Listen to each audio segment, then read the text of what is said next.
మనతో పాటు నిరుద్యోగ జేఏసీ నాయకులు జనార్దన్ ఉన్నారు. అయితే కాంగ్రెస్ ప్రభుత్వం అధికారంలోకి వచ్చినప్పటి నుంచి ఇప్పటి వరకు అన్యాయం చేసుకుంటూనే వస్తుంది. ఇటు ఎమ్మెల్సీలు గెలుపొందినటువంటి పట్టభద్రుల విషయంలో నిరుద్యోగులకు న్యాయం చేయలేకపోయారు. ఇప్పుడు కొత్తగా గెలుపొందినటువంటి బీజేపీ పార్టీ నుంచి అంజిరెడ్డి గారైనా న్యాయం చేస్తారని చెప్పి వారికి విన్నపించుకుంటా ఉన్నారు. అదేవిధంగా తీన్మార్ మల్లన్న గురించి కూడా నిరుద్యోగులు కొన్ని ఆసక్తికర వ్యాఖ్యలు చేస్తా ఉన్నారు. ఒకసారి వారితో మాట్లాడించే ప్రయత్నం చేస్తే. నమస్తే బ్రదర్. నమస్తే అన్న. కొద్దిగా ఎట్లా చూస్తారు తీన్మార్ మల్లన్న సస్పెండ్ చేశారు. ప్రజా గొంతుకు నేను నిరుద్యోగులకు ఏ సమస్య వచ్చినా నేను అక్కడ ఉన్నాను, బీసీలకు ఏ సమస్య వచ్చినా అక్కడ ఉంటాను, బీసీలకు పెద్దపీట వేయడంలో కాంగ్రెస్ ప్రభుత్వం ఫెయిల్ అయిపోయింది, నిరుద్యోగులకు కావచ్చు అందరికీ నేను ప్రశ్నించే గొంతుకగా ప్రభుత్వానికి వ్యతిరేకంగా నేను పనిచేస్తాను, నిరుద్యోగుల పక్షాన నేను నిల్చుంటాను అంటున్నాడు. ఇది వాస్తవమేనా ఏం చెప్తారు? ఫస్ట్ తీన్మార్ మల్లన్నను బహిష్కరించడం గురించి ఎట్లా చూస్తారు అంటున్నారు. అది తెలంగాణ సమాజానికి సంబంధించినటువంటి అంశం కాదు. అది కాంగ్రెస్ పార్టీకి సంబంధించినటువంటి ఒక అంతర్గత వ్యవహారం. అది ఒక ఇంట్లో పంచాయతీ ఎట్లుంటుందో అది వాళ్ళ పార్టీకి సంబంధించినటువంటి పంచాయతీ. ఆయన పంచాయతీని తీసుకొచ్చి మొత్తం సమాజానికి రుద్దితే ఎట్లా? ఇప్పుడు వెనకటికి ఉన్నారు లోకం పంచాయతీ మొత్తం శ్రీదంట, కృష్ణశాస్త్రి పంచాయతీ, సాహిత్య పంచాయతీ మొత్తం సమాజం అంట. ఆయన ప్రేమ గురించి చెప్తే అందరు ఈ ప్రేమ గురించి కొట్టుకొని వచ్చేటోళ్ళు. అంత లోకంలో ఒక తిండికి లేని వాళ్ళ పంచాయతీ మొత్తం శ్రీని ఎత్తికెత్తుకున్నట్టు ఈయన తీన్మార్ మల్లయ్య ఆయన నోటి దురదతోటి ఆయన దందాల గురించి ఆయన పార్టీని ఇష్టం వచ్చినట్టు మాట్లాడుకుంటే ఆయన నెల కొడితే ఆయన పంచాయతీ బీసీల పంచాయతీ ఎట్లయితే, ఆయన పంచాయతీ ఎస్సీల పంచాయతీ ఎట్లయితుంది, ఆయన పంచాయతీ కుల కన్నడ పంచాయతీ ఎట్లయితుంది, ఆయన పంచాయతీ నిరుద్యోగుల పంచాయతీ ఎట్లయితుంది? ఇది తప్పు. తీన్మార్ మల్లన్న అనేటటువంటి ఆయన బోకర్ దందాకు ఆయన నోటి దురుచుకు వాళ్ళ పార్టీ వాళ్ళు ఆయనను బహిష్కరించారు. అది మాకు సంబంధం లేదు. తీన్మార్ మల్లన్న నిల్చున్నాడు. ఈ వారి ఎమ్మెల్సీగా ఉన్నప్పటి నుంచి ఇప్పటి వరకు ఎక్కడ సమస్య ఉంటే తీన్మార్ మల్లన్న అక్కడ ఉండి నిరుద్యోగులకు అండగా నిల్చుండని ఎమ్మెల్సీ నుంచి చెప్తా ఉన్నారు. మల్లన్న చెప్తాడు. ఏం చెప్తాడు? ఎక్కడ నిల్చున్నాడు? తీన్మార్ మల్లన్న ఏడ నిల్చున్నాడు? మంచేసుకొని కూర్చున్నాడా? అశోక్ నగర్లో మంచేసుకొని పన్నాడా? ఇక్కడ మనం నీళ్ళు కడుతుంది పోతే మనం ఆడ దుప్పటేసుకొని కావాలి బంతంగా అట్లా నిరుద్యోగులకు ఏ సమస్యలు వస్తున్నాయి ఏంది నేను కాపల కుక్క అని అన్నాడు కదా. మరి అట్లా ఆయన పన్నాడు తీన్మార్ మల్లన్న ఏ ఒక్క రోజు కూడా నిరుద్యోగ సమస్యల గురించి రోడ్డుకి ఎక్కి కొట్లాడిండా? అశోక్ నగర్లో ఆ రోజు రాత్రి మొత్తం కొట్లాడితే వచ్చిండా? 29 జీవో గురించి ఒక్క రోజన్నా వచ్చి రోడ్డు మీద కొట్లాడిండా? ఏ రోజన్నా జీవో 46 వాళ్ళ గురించి కొట్లాడిండా రోడ్డు మీద? మనకు రిలింక్విష్మెంట్ గురించి కొట్లాడిండా?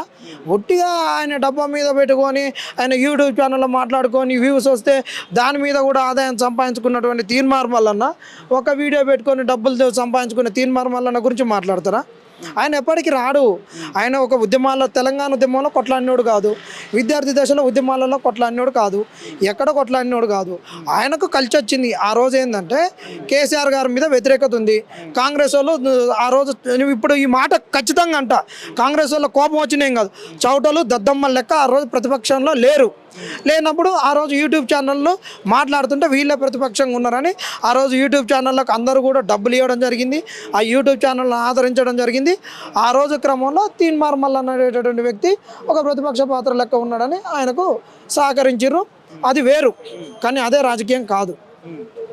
నువ్వు ఒక మాట్లాడడం వేరు, విషయాన్ని 10 మందికి చెప్పడం వేరు, పరిష్కరింపజేయడం వేరు. నీకు ఒక పదవి వచ్చినాక ఆ సమస్య పరిష్కారం కొరకు నువ్వు ప్రభుత్వంలో ఉండి నువ్వు చేసే విధానము వేరు. దేనికి దానికి ఒక సపరేట్గా చూడాలి. అన్నిటికీ ఒకటే నేను మొత్తుకుంటా అంటే కుదరదు. ఏంది మరి ఇప్పుడు మీ కార్యాచరణ ఏంది? మళ్ళా రోడ్ ఎక్కినటువంటి పరిస్థితి ఎందుకు వస్తాం?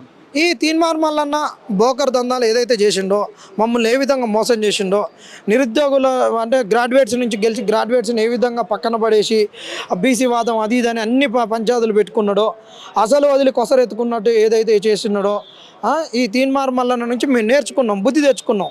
ఇప్పుడు అంజిరెడ్డి గారు కూడా ఈరోజు గెలిచింది ఏంటంటే కాంగ్రెస్ మీద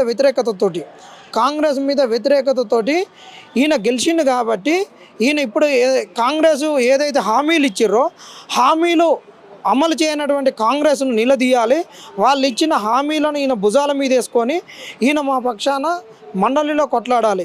నిరుద్యోగ అభివృద్ధి గురించి కొట్లాడాలి, 2 లక్షల ఉద్యోగాల గురించి కొట్లాడాలి, ప్రైవేట్ సెక్టార్లో రిజర్వేషన్ల గురించి కొట్లాడాలి, ఫీజు రీఎంబర్స్మెంట్ల గురించి కొట్లాడాలి. మొన్న 2 సంవత్సరాలు బీటెక్ అయిపోయి ఉన్నటువంటి పిల్లలకు కూడా ఇప్పటి వరకు ఫీజు రీఎంబర్స్మెంట్ రాక వాళ్ళు ప్రైవేట్ సెక్టార్లలో ఉద్యోగాలకు పోలేనటువంటి పరిస్థితి ఉంది. ఇలాంటి ప్రధానమైన సమస్యల గురించి కొట్లాడాలి. యూనివర్సిటీలలో బ్లాక్ గ్రాంట్స్ గురించి కొట్లాడాలి. యూనివర్సిటీలకు కంపెనీలకు అనుసంధానం చేసేటట్టు కొట్లాడాలి. ఇవాళ అంజిరెడ్డి గారికి ఉన్నటువంటి ఒక గొప్ప అవకాశం ఏంటంటే ఆయన ఒక ఇండస్ట్రియలిస్ట్గా, ఆయన పటాన్ చెరువులో ఒక పారిశ్రామిక వాడలో తిరిగినటువంటి వ్యక్తిగా, ఆయనకి ఏ కంపెనీకి ఎలాంటి సెక్టార్ వాళ్ళను ఎలాంటి క్వాలిఫికేషన్ ఉన్నోని తీసుకుపోవాలి, వానికి ఎలాంటి స్కిల్ని అందించాలి, ఇవన్నీ బాగా తెలిసినటువంటి వ్యక్తి. కాబట్టి నిరుద్యోగాన్ని రూపుమాపడంలో అంజిరెడ్డికి ప్రైవేట్ సెక్టార్ నుంచి ఒక మంచి అవకాశం ఉంది ఉపాధి కల్పించడానికి. ఇంకొకటి అంజిరెడ్డి గారికి ఉన్నటువంటి మంచి అవకాశం ఏంటంటే సెంటర్లో కూడా వాళ్ళ పార్టీ అధికారం ఉంది. వాళ్ళ పార్టీ కూడా స్కిల్ ఎన్హాన్స్ అని, ఒక స్టాండప్ ఇండియా అని, మేక్ ఇన్ ఇండియా అని చాలా ప్రోగ్రామ్స్ తీసుకుంటుంది. కాబట్టి వాటి నుండి నిధులు తీసుకొని వచ్చి ఇక్కడ అంజిరెడ్డి గారు మా నిరుద్యోగులకు అయితేంది, ఇంటర్మీడియట్ చదివి ఉట్టి ఉండేటటువంటి వాళ్ళకైతేంది, ఐటీఐ చేసుకునేటటువంటి వాళ్ళకైతేంది, ఇప్పుడు మనకు సెల్ ఫోన్ రిపేర్లు అయితేంది, ల్యాప్టాప్లు అయితేంది, ఏఐ టూల్స్ అయితేంది, వీడియో ఎడిటింగ్ అయితేంది, వీటన్నిటి వైపు కొత్త ఒక ల్యాండ్స్కేప్ పైన, ఒక టెక్నికల్ ల్యాండ్స్కేప్ పైన నిరుద్యోగులకు స్కిల్ ఎన్హాన్స్మెంట్ చేపిస్తూ ఉద్యోగాలు కల్పించేటట్టు అంజిరెడ్డి పని చేయాలి. ఆ దిశగా అంజిరెడ్డి పని చేయాలని మేము అందరం కూడా అంజిరెడ్డికి ముందుగా చెప్తున్నాం. తీన్మార్ మల్లన్న లెక్క నిరుద్యోగులను మోసం చేయొద్దని అంజిరెడ్డి గారికి వేడుకుంటున్నాం. తీన్మార్ మల్లన్న నిరుద్యోగులు మోసం చేసిండడానికి ప్రూఫ్స్ ఏంటి? ప్రూఫ్ చేయండి. తెలంగాణ సమాజం చూడలేదా? ఏ రోజు వచ్చి బయట కొట్లాడిండు? ఏ రోజు 29 జీవో గురించి కోర్టులో వచ్చి ఏమన్నా మా తరఫున కొట్లాడిండా? ఈడబ్ల్యూఎస్ మీ గురించి ఇంత మాట్లాడిన తీన్మార్ వల్ల ఒక్క కేసు ఎందుకేలా? బీసీలు అందరూ ఉంటున్నారు, ఒక్క ఎందుకు కేసు చేయట్లేరు? ఈ అవసరం లేదు వీళ్ళకు. ఎమోషనల్గా బ్లాక్మెయిల్ చేస్తూ ఏదో ఒకటి ఆయన ఎప్పుడు ఒకంతోటి తిట్టించుకొని లాస్ట్గా అంతోటి ఉన్న వాళ్ళని అందరిని బకరగాలం చేసి ఆయన ఒక్కడు మళ్ళీ ఎమ్మెల్యే అయ్యి మినిస్టర్ కావాలని. అసలు కదా ఆయన మినిస్టర్ గురించి వచ్చింది, వాదం గురించి వచ్చిందా? వాదం గురించి అయితే ఈడబ్ల్యూఎస్ మీరు గురించి ఎందుకు కేసు వేయలేదు? ఆయన 29 జీవో గురించి వచ్చి కొట్లాడితే అయిపోతుండే. ఇక అదే మాట్లాడతాడు అంతే. అప్పుడు మాట్లాడి ఇప్పుడు మాట్లాడిండు. నీకు పదవి లేనప్పుడు అంటే మాట్లాడినావు.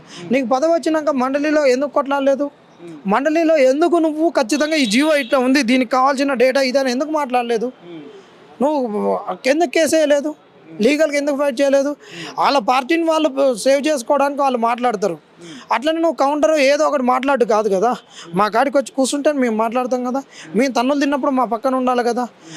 మేము స్టేషన్లో పోయినప్పుడు మా పక్కన ఉండాలి కదా. తీన్మార్ మల్లన్న ఇన్ని కేసులు అంటే ఎవరి గురించి తీన్మార్ మల్లన్న కేసులు పోయింది చెప్పు?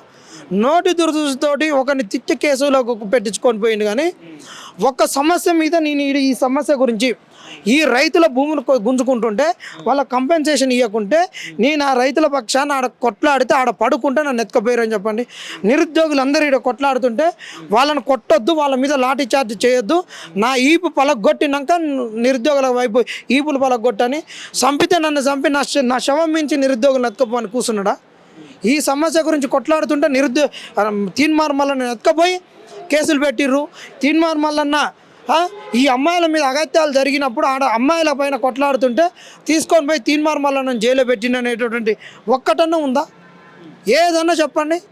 తీన్మార్ మల్లన్న మీద ఉన్న కేసులన్నీ ఆ కేటీఆర్ని తిట్టినాయో, కేసీఆర్ని తిట్టినాయో, బీఆర్ఎస్ వాళ్ళని తిట్టినాయో, ఆ కాంగ్రెస్ వాళ్ళని తిట్టినాయో, బీజేపీ వాళ్ళని తిట్టినాయో, ఈ నోరు పారేసుకుంటూ వచ్చినటువంటి కేసులే తప్పితే ఒక సమస్య గురించి కొట్లాడితే వచ్చినటువంటి కేసులు ఏమున్నాయి చెప్పండి?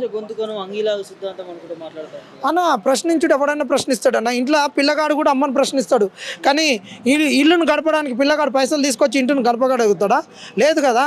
నిన్ను ప్రశ్నించుతావు, ఎన్నాళ్ళు ప్రశ్నిస్తావు చెప్పు? నీకు అధికారం ఇచ్చి అసెంబ్లీకి పంపించింది ప్రశ్నించడానికి, పరిష్కరించడానికి. ప్రశ్నించు, పరిష్కరించు, సాధించు. ఏం చేసినావు? ప్రశ్నించి సాధించి పరిష్కరించినవా? చేయలే కదా. నువ్వు అంత ప్రశ్నిస్తావు, ఊగా ప్రశ్నించుడే. అందరం ప్రశ్నిస్తాం, నువ్వు కూడా ప్రశ్నిస్తావు.